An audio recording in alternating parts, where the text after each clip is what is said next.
نستعينه ونستغفره ونؤمن به ونتوكل عليه ونعوذ بالله من شرور أنفسنا ومن سيئات أعمالنا من يهده الله فلا مضل له ومن يضلل فلا هادي له أي فلن تجد له وليا مرشدا ونشهد أن لا إله إلا الله وحده لا شريك له والذي لا جد له ولا ند له لا مثل له ولا مثيل له ولا وزير له ولا كفيل له وهو الواحد الفرد الصمد لم يلد ولم يولد ولم يكن له كفوا أحد ونشهد أن سيدنا وسندنا ونبينا وحبيبنا ومولانا محمدا عبد الله ورسوله الذي أرسله بالحق بشيرا ونذيرا وداعيا إلى الله بإذنه وسراجا منيرا فقد قال الله تبارك وتعالى في كلامه المجيد وبرهانه التوحيد أعوذ بالله من الشيطان জবান খুলে পড়েন সবাই আউযু বিল্লাহি মিনাশ শাইতানির রাজিম বিসমিল্লাহির রহমানির রহিম মিনহা খলাকনাকুম ওয়া ফিহা নুঈদুকুম ওয়া মিনহা নুখরিজুকুম তারাতান নুখরা।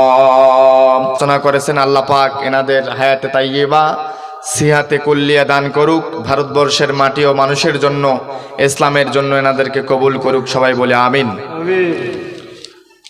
বিভিন্ন স্কুল কলেজ মাদ্রাসা থেকে আগত বিভিন্ন স্কুল কলেজ মাদ্রাসার সম্মানিত মোদাররিসিনে কেরামগণ, বিভিন্ন রাজনৈতিক দলের নেতা এবং কর্মীবৃন্দ, হালাল রুজির অন্বেষণে নিয়োজিত শ্রমিক, দিনমজুর, ব্যবসায়ী সহ সর্বস্তরের তাওহিদি জনতা, কোরআনুল কারিমের সুধার পান করতে আসা কোরআন পাগল, ইসলাম পাগল, নবী প্রেমিক আমার সমবেত তাওহিদি জনতা, পর্দার আড়ালে অবস্থানরত সতী সাধবী শিক্ষিতা, সর্বগুণে গুণান্বিতা আমার পরম শ্রদ্ধেয় আমার প্রিয়তমা মা এবং বোনেরা, সবাইকে সালাম, আসসালামু আলাইকুম ওয়া রাহমাতুল্লাহি তাআলা ওয়া বারাকাতুহু। মাবুদের দরবারে ইলাহিতে শুকরিয়ার কালেমা পৌঁছে দেই। যেই মহান মনিব আপনাকে আমাকে আজকের হাজার হাজার মানুষ থেকে একটু আগে এখানে যত দোকানপাট বসেছে, বিশাল আয়োজন, হাজার হাজার মানুষ এদিক সেদিক ঘোরাফেরা করতেছে, এদের মধ্য থেকে যেই মহান মনিব আমাদেরকে বাছাই করে এই কয়েকশো লোককে আপনাদের সামনে বসার এবং শোনার আমাদেরকে তৌফিক দান করলেন, আমরা বলি আলহামদুলিল্লাহ। দরুদ ও সালাম পেশ করি আপনার আমার কলেজার টুকরা রসুলের সামনে, যার আদর্শে আদর্শিত আমরা মুসলমান, বলি সাল্লাল্লাহু আলাইহি ওয়াসাল্লাম। হাদিসে পাকের মধ্যে এসেছে যেখানে কোরআনুল কারীমের দার্স হয়, হাদিসের তদরিস হয়, দিনী আলোচনা করা হয়, ধর্মসভা করা হয়, ওই জায়গাটা জান্নাতের টুকরায় পরিণত হয়ে যায়। বলেন সুবহানাল্লাহ। বুঝে থাকলে বলুন, জান্নাতে কি কোনো গুনাহগার বান্দা প্রবেশ করবে? হাদিস শাস্ত্রের অন্যতম কিতাব হলো মুসনাদে আহমদ শরীফের ভেতরে আবু দারদা রাদিয়াল্লাহু আনহু বলেন, আল্লাহর নবী বলেছেন, যেখানে কোরআনুল কারীমের দার্স হয় ওই জায়গাটা জান্নাতের টুকরায় পরিণত হয়ে যায়। যতক্ষণ বসে থাকবেন মাথার উপর থেকে শুরু করে আরশে আজিম পর্যন্ত অগণিত ফেরেশতা আপনার আমলনামায় সওয়াব লেখা শুরু করবে। জীবনের গুনাহ আজকে মাফ হয়ে যাবে, এটা হলো আপনার কর্মের প্রতিফল। পুরস্কার হিসাবে যারা কষ্ট করে বসে আছেন, যাদের আব্বা আম্মা, দাদা দাদি, নানা নানি, আত্মীয় স্বজন, পরিবার পরিজন অন্ধকার কবরের মধ্যে চলে গেছে, তেনাদের 40 দিনের কবরের আযাব আল্লাহ পাক মাফ করে দেবে। জোরে বলেন সুবহানাল্লাহ। এই মজলিসে সবাই বসতে পারে নাই, যেনাদের বাবা মাকে আজকে মাফ করে দেওয়া হবে, যাদের জীবনের গুনাহ মাফ করে দেওয়া হবে। গভীর রজনীতে দোয়া কবুলের সময় শুধুমাত্র আরামের ঘুম হারাম করে তারাই এখানে বসতে পেরেছে। কথা বলেন ঠিক কিনা? এরকম একটি মাহফিলে আপনারা বসতে পেরে খুশি না বেজার? কারা কারা বেজার আছেন একটু হাত তুলে আল্লাহকে দেখান তো। আলহামদুলিল্লাহ, ওই একজন দুইজন বেজার আছে, তার মানে এনারা দুইজন কিছু বোঝে নাই। কথা বলেন ঠিক কিনা?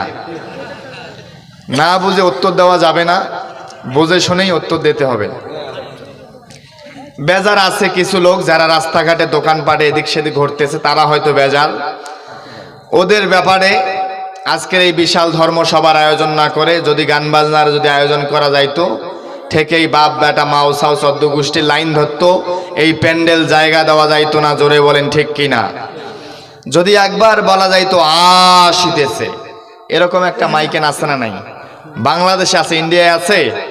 যদি একবার বলা যাইতো ইবলিসের দাদা শয়তানের নানা পরিচালিত নারী পুরুষ সম্মিলিত বর্তমান ছেলেদের গানের সুর, নাচে গানে ভরপুর, ঢিসিম ঢিসিম ফিসিম ফাসাম, ওই সরাসরি কলকাতা থেকে আগত শুভশ্রী দেব, কোয়েল মল্লিক, এদের যদি মাইকেন করা যাইতো, একটা লোক এদিক সেদিক দোকানপাটে এই মেলার মধ্যে ঘুরে বেড়াইতো না। চিৎকার মেরে বলুন কথা ঠিক কিনা?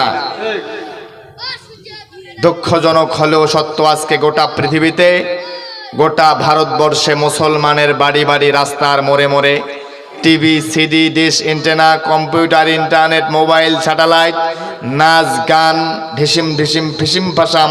আজকে মুসলমানের ইমানকে এদেশের ধুলার সঙ্গে মিশিয়ে দেওয়া হচ্ছে। কথা বলেন ঠিক কিনা? আজকে মুসলমানের বাড়ি বাড়ি নাচ গানের হুরা হুরি, মুসলমানের বাড়ি বাড়ি নাচ গানের হুরা হুরি। শয়তান বেটা সুযোগ পেয়েছে, এই সুযোগে মুসলমান আজ ইমান আমল ছেড়ে দিয়েছে। আমরা হলাম বীরের জাতি, মোদের কেন দুর্গতি? আমরা হলাম মুসলিম সেনা, ভয় করি না বুলেট বোমা। ভয় করেন? ঘুম পারেন? যারা কথা বলতেছে না এরা ঘুম পারে। জোরে বলেন ভয় করেন? ভয় যদি না করেন প্রাণ খুলে হাত দুটো উপরে তোলেন, তোলেন, হাত তোলেন, প্রাণ খুলে একটা তাকবীর দিতে হবে। পারবেন? আল্লাহর নবী সাহাবায়ে কেরামদেরকে নিয়ে হাত তুলে জোরে, এমন জোরে তাকবীর দিয়েছিল, কাফের মুশরিকদের কলিজা খান খান হয়েছিল। আজকে আমরা এখানে এমন জোরে একটা তাকবীর দেব, যারা রাস্তাঘাটে দোকানপাটে এদিকে সেদিক ঘুরে বেড়াইতেছে, যারা বাড়িতে ঘুমাইতেছে, তারা যাতে বুঝতে পারে এখানে একটা ধর্মসভা হচ্ছে। কথা বলেন ঠিক কিনা? এমন জোরে একটা তাকবীর দিতে হবে, তারা যেন ঘুম থেকে জাগ্রত হয়ে এই প্যান্ডেলের মধ্যে চলে আসে। চিৎকার মেরে বলেন লিল্লাহে তাকবীর, নারায়ে তাকবীর, আল্লাহু আকবার। এ ভাই, এরকম করে বললে ঘুম ভাঙবে? কথা বলেন, ঘুম ভাঙবে না। আরো জোরে তাকবীর দিতে হবে। শরীরের সব শক্তি কণ্ঠের কাছে নিয়ে আসেন। গালাটা আমার সাথে একটু রেডি করেন, হাত দুটো একটু ঝাঁকি দেন, ঘুমটাকে একটু দূর করেন। রেডি করেন, গালাটা রেডি করেন, গালাটা একটু ঝাঁকি মারেন আমার মতো করেন। নারায়ে তাকবীর, আল্লাহু আকবার। আল কোরআনের আলো ঘরে ঘরে জ্বালো, আল হাদিসের আলো ঘরে ঘরে জ্বালো। ঘুম ধরে গেল, ঘুম ধরে গেল? কারা কারা কাদের ঘুম ধরেছে একটু হাত তোলেন। ওই একজন হাত নামান। ঘুমটা চলে গেল, ঘুমের একটু মেডিসিন দেওয়া হলো। রাত 12টা পার হয়েছে তো অনেকেই ঘুমাইতেছেন, আপনাদেরকে ঘুমের একটু মেডিসিন দেওয়া হলো, ঘুমটা চলে গেল। এখন আমরা মূল আলোচনার দিকে যাব। আপনাদের কি কষ্ট হচ্ছে? আলোচনা চলবে না থামবে? আমার ভাইরা, আল্লাহর নবী বলেন, মান ক্বালা বিহি সাদাকা, যে ব্যক্তি কোরআন দিয়ে কথা বলে এই ব্যক্তি সত্য কথা বলে। ওমান হাকামা বিহি আদিলা, যে ব্যক্তি কোরআন দিয়ে বিচার করে ন্যায় বিচার কায়েম করতে পারে। ওমান আমিলা বিহি উজির, যে ব্যক্তি কোরআন দিয়ে আমল করবে তার পুরস্কার কিয়ামতের দিন আল্লাহ পাক নিজ হাতে দান করবেন। জোরে বলেন সুবহানাল্লাহ। অন্যান্য কিতাব দেখে যারা আমল করবে সওয়াব হবে না তা নয়, আল্লাহ পাক সওয়াব দিলে দেবে নবীদেরকে দিয়ে, রসুলদেরকে দিয়ে, ফেরেশতাদেরকে দিয়ে, কিন্তু কোরআনের আমল যারা করবে তাদের পুরস্কার আমার আল্লাহ নিজ হাতে দান করবে। বলেন সুবহানাল্লাহ। ওমান দা ইলাইহি হাদা, যে ব্যক্তি মানুষকে কোরআন দিয়ে ডাক দেয়, এসো কোরআন পড়ি, কোরআন বুঝি, কোরআনের সমাজ গড়ি, ফাকাদ হুদিয়া ইলা সিরাতিম মুস্তাকিম, সেই লোকটাকে আমার আল্লাহ সিরাতিম মুস্তাকিম, হেদায়েতের পথ দান করবেন। জোরে বলেন সুবহানাল্লাহ। সুতরাং আজকের মাহফিলের প্রধান বক্তা হিসাবে আমি যদি হেদায়েতের উপর থাকতে চাই, আমাকে কোরআন দিয়ে কথা বলতে হবে, আর আপনিও যদি হেদায়েত পেতে চান আল্লাহর কোরআন শুনতে হবে। কথা বলেন ঠিক কিনা? তাই আপনারা এদিক সেদিক ঘোরাফেরা না করে যারাও আশপাশ রয়েছেন সবাই বসে পড়ুন, মূল আলোচনার দিকে যাব। সত্যিকার অর্থে কোরআন থেকে কথা বলবার মতো যে পরিমাণ যোগ্যতা থাকা দরকার, তাকওয়া এবং পরহেজগারিতা থাকা দরকার, আমি ছোট মানুষ, আমার সে কি ভাগ্য নাই। তবে আমার একই আর বিশ্বাস, এখানকার সমবেত ওলামায়ে কেরাম, আমার উপস্থিত তাওহীদি জনতা, পর্দানিশী মা এবং বোনেরা, তারা যদি একটু দোয়া করেন আর আমার মহান প্রভু যদি কবুল করে, আমি অত্যন্ত একটি চমৎকার আলোচনা করবার নিরন্তর প্রচেষ্টা চালাবো। আল্লাহ যেন কবুল করে, সবাই বলে আমিন। আমার ভাইরা, আমাদের নবী মুহাম্মদ রাসূলুল্লাহ বলেন সাল্লাল্লাহু আলাইহি ওয়াসাল্লাম, তিনি একজন পাওয়ারফুল নবী। আল্লামা তারতাবি রহমাতুল্লাহ আলাইহি বলতেছেন, আল্লাহর নবী বলেছেন, আবু যার গিফারী রাদিয়াল্লাহু আনহু বর্ণনা করেন, কোনো একদিন আকাশ থেকে দাড়িপাল্লা নামানো হলো, বিশাল বড় দাড়িপাল্লা। এক পাল্লায় 7 আসমান দেওয়া হলো, জামিন দেওয়া হলো, আরশ, কুরসি, সাকিনিন নাফিহা ওয়াল বিয়ারা ফিহা মা বাইনাস সামাওয়াতি ওয়াল আরদ, সমস্ত ফেরেশতাদেরকে দেওয়া হলো। হযরত আদমকে দেওয়া হলো, নূহকে দেওয়া হলো, সুলাইমানকে দেওয়া হলো, দাউদকে দেওয়া হলো, ঈসা পর্যন্ত 1,24,000 পয়গম্বরকে এক পাল্লায় তুলে দেওয়া হলো। আল্লাহর নবী বলেন, আর কি বাকি আছে?